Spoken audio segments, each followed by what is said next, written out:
Hey everybody, just thought I'd take a few minutes and show you a little bit of what's going on here in the shop.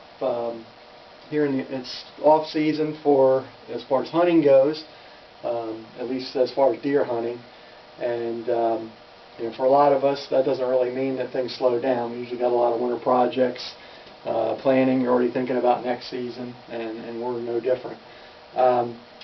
Basically, just want to show you around my little lair here, a few things that I have going on, a couple things we're involved in, winter projects, a little bit of history, and just kind of show you around. So one of the things that I've been getting involved in over the last couple of years is trying to hunt for vintage bows, whether they be compound bows or recurve bows. Kind of chase them down. I'm left-handed, so it makes things a little tougher to find bows that are left-handed of that vintage. But once in a while, you come across them, and I'll try to catch them on eBay or wherever, and if you can get them for a good price, they're fun to shoot, and sometimes you can do things with them. So I just want to show you a few things that got going on. I have a couple other vintage compounds back in the cabinet, but this one I've had for a few months now. This is a Browning Trophy Magnum, probably 1980s vintage, and about the time that I started bow hunting, actually in the 70s. These would have been the rage. Haven't really gotten too far with this one yet, just kind of cleaned it up a little bit. Needs a new string. I'm not exactly sure what I'm going to do with it yet. Basically it'll just be probably for shooting, target shooting and such. Got a couple recurves here on the wall. These are vintage 1960s, 1970s era, mostly target bows, nothing fancy. Got a Wing Archery, got a York bow, got one Ben Pearson here. This is an ambidextrous Ben Pearson. You can shoot it left-handed or right-handed. Ben Pearsons were, kind of one of the top-of-the-line bows back in the day. Over here, if you can see on the table, looks like I can point the camera a little bit, and I'll pick this one up.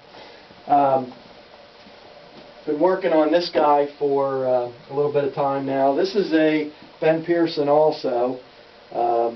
This is an H52. This is a little bit shorter. You can kind of see it's a little bit shorter than the ones on the wall. It's a 52-inch bow. This was their hunting bow that they built back in the late 60s. This is actually a 1969 bow. It was in pretty good shape when I got it, and had some scratches and nicks in it and things that just from wear and tear. The previous owner had actually had this bow sight on there, so he had screws holding it in place. I decided instead of, I could have shot it the way it was, but I decided to take it apart and strip it down, strip down the finish, and I'm in the process right now putting a new urethane finish on it. And I'll probably hunt with that bow maybe next season. I might play around with it a little bit. It's a little bit heavy for me, but I can shoot it, and we'll see how it goes. Just kind of looking around the room here a little bit, just kind of show you what's here. No particular order. This guy here got a lot of deer mounts, as you'll probably see. These are all Chester County deer here in Pennsylvania, local deer.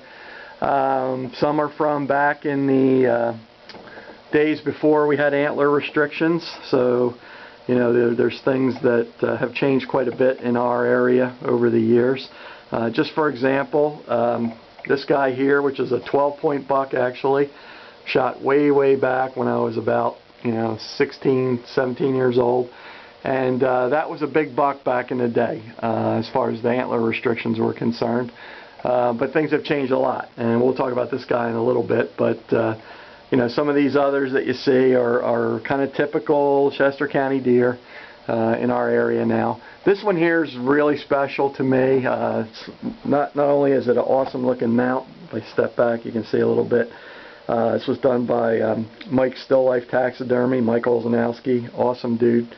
But this buck Some of you guys know I had kind of major heart issues a couple years ago, and one of my main goals was to get back out and be able to go hunting that same season, and worked really hard through the summer. Was able to make it out for the start of the season, archery, and was lucky enough to get this buck actually the first day that I was out in the woods.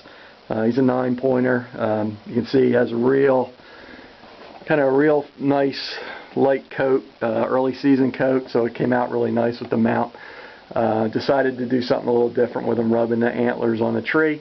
And actually this tree here came right from the area where I was able to get him. Don't know that it was necessarily his tree, but could very well have been. So that one definitely has a special place. They all do at some level. You know, this one here, this is the first big buck I ever shot. He's a 10-pointer. I got him years ago, last day of the rifle season, 4 o'clock in the afternoon. Just blind luck, really. But he definitely has a special place. Another archery buck, Chester County buck. This guy here, some of you guys who know me have probably seen this one on Facebook. This is the Ghost. I hunted this buck a few years back for 2 straight seasons, and was finally lucky enough to get him. He really made it hard, though. I saw him quite a few times the first year. Had a couple close calls, but just never could close a deal. The following year, he pretty much never showed up. I saw one picture of him on my trail cam, and I never saw him again for probably the better part of 4 months until the day that I shot him. But he definitely, it's the biggest buck I ever shot, and he definitely will be on the wall indefinitely. A couple other guys over here. This is one. This is my first European mount here. I got this guy last year, actually. Nice 8-pointer. Still Life Taxidermy did that one as well, and I should say they also did the Ghost mount as well. So Mike's done all of my mounts here the last couple of years. We'll talk about the fish in a second. Another guy I got with a bow. Again, these are all local deer for those of us that live in this area. Just want to kind of zoom in on my trout here. This is a 24-inch, nearly 6-pound rainbow. Got him years ago. I was in college actually when I caught this fish over in Warwick Park, and it was a skin mount. For those that are familiar, they actually used the live skin of the fish back in the day when they mounted them, dried it out. The problem is that over the years that dries out and cracks and discolors and just doesn't hold up over time. So a couple years back I had talked to Mike down there at Still Life, and just asked him, you know, if there was anything he thought he could do with it, and he said, just drop it off, I'll play around with it over the winter, see what we can come up with. And he returned it to me, and this is what I got, and it's just awesome. Basically complete new mount, paint job, replaced some of the fins that were damaged, put it on a new piece of driftwood. Also, it's a little hard to see probably with the camera, but if you can kind of see up in his mouth, I actually have the lure that I caught him on, and the rooster tail, and I can't be more happy with how that came out. Got a pheasant mount here. It's actually my grandpop's back in the day, and keep that for sentimental reasons. And you know, while we're on that subject, kind of zoom in here. That's my grandpop, Alex Guzik, Sr. It doesn't show up well in the picture, but that's a piebald spike buck. He shot back in the 50s, I believe. That picture was on the front page of the newspaper in his hometown. And actually, kind of show you, I have a lamp made there that my grandmom gave me, which is the feet of that particular deer. So that has a special place for all of us in our family, and certainly all of us that hunt in the area. Got some other pictures. You know, it's me and Dawson out in Canada, or in Colorado, I'm sorry, not Canada, and for our trip a couple years ago, and just a lot of stuff going on, you know, kind of memories as far as that goes.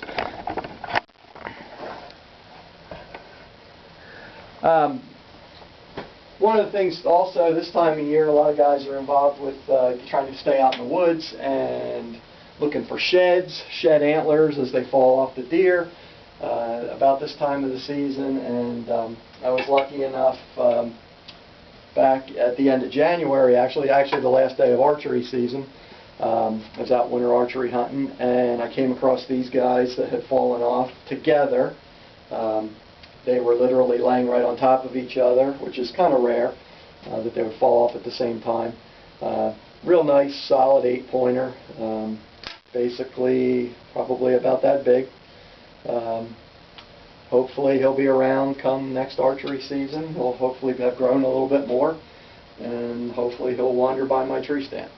But if not, I got his antlers from this year, and whether I haven't decided yet if I'm going to just display them, or they might make a nice set of rattling horns, although they're in really nice condition. I don't really want to beat them up too much. So we'll kind of see. But for now, they're just kind of a project in the works. So just want to take a couple minutes, introduce what we have going on here this off season. Going to be trying to build out some content on the Facebook page and the YouTube channel for Next Chapter Outdoors, and look for that coming. Subscribe to the site, follow along, and hopefully you'll enjoy the content as we put it up. Thanks.